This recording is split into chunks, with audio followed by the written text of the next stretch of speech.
पर जोर जबर ना करे।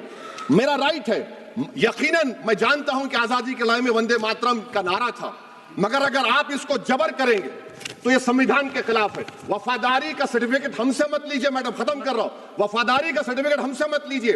आपके बुजुर्गों के कोई एक किताब में लिख के क्या लिखा है बता दीजिए, कहां पर क्या लिखा हुआ है। ये भारत जिंदाबाद, हिंदू मुसलमान जिंदाबाद, दलित जिंदाबाद, ईसाई जिंदाबाद, आदिवासी जिंदाबाद, जो किसी खुदा को नहीं मानते वो भी जिंदाबाद, और मैडम सब पिछड़ा सब आ गया इसमें। तो हम उम्मीद करते कि इस रूह को आप समझेंगे अगर आप सिर्फ अपनी आइडियोलॉजी को लेकर चलेंगे।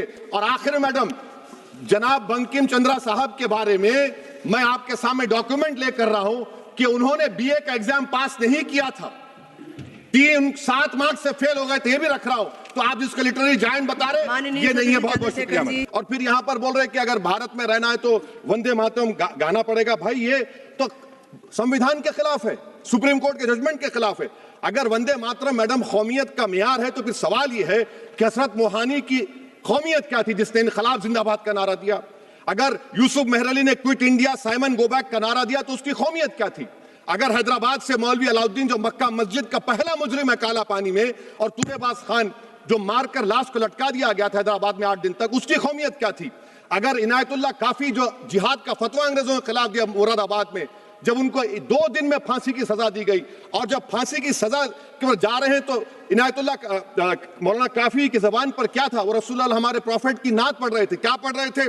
कोई गुल बाकी रहेगा ना चमन रह जाएगा, पर रसूलुल्लाह का दीन हसन रह जाएगा। तो उनकी कौमियत क्या थी?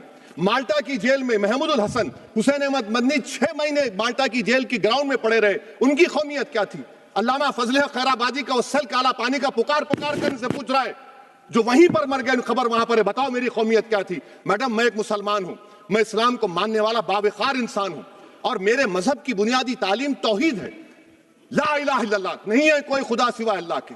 और कुरान में अल्लाह क्या बोल रहा? इय्याका नाबुदु इय्याका नस्तईन, तुम मेरी इबादत करो, मुझे मानो। मुझे कहां से मिल रहा? आर्टिकल 25 से मिल रहा है। मुझे कहां से मिल रहा है? Liberty of thought, expression, belief, faith and worship से मिल रहा है। तो इसको जोड़ना ये बहुत ही खतरनाक होगा। और हमारे प्रॉफेट मोहम्मद सल्लल्लाहु अलैहि वसल्लम जब मदीने को गए तो उन्होंने उस वतन के लिए दुआ की, कहा कि अल्लाह मदीने की मोहब्बत हमारे दिलों में और इजाफा कर दे, मक्के से ज्यादा कर दे। तो ये इस्लाम, मुसलमान होना, हमारे ईमान में मुल्क की मोहब्बत बीच में नहीं आती, और मुल्क से मोहब्बत है और रहेगी हमेशा, क्योंकि ये अजीम कुर्बानियां यहां पर शामिल है जिन्होंने जंग आजादी में हिस्सा नहीं लिया। आज अगर वो वतन की मोहब्बत का दर्ज देंगे तो बड़ा गलत होगा।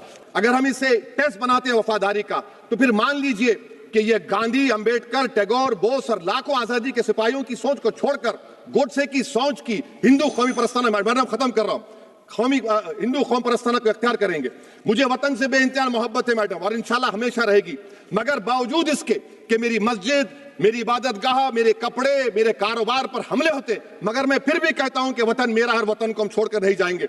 मगर हुब्बुल वतनी का क्या मुतालबा है? हुब्बुल वतनी ये कहता है कि वतन से मोहब्बत है तो जुल्म को खत्म करो, गरीबी को खत्म करो, बेरोजगारी को खत्म करो, जबर का खात्मा करो, अमन का गहवारा बनाओ, पाकिस्तान की दहशतगर्दी को खत्म करो, एक्सप्लॉयटेशन को रोको, शरारत को रोको, मुल्क के खिलाफ की जाने वाली साजिश खत्म करो।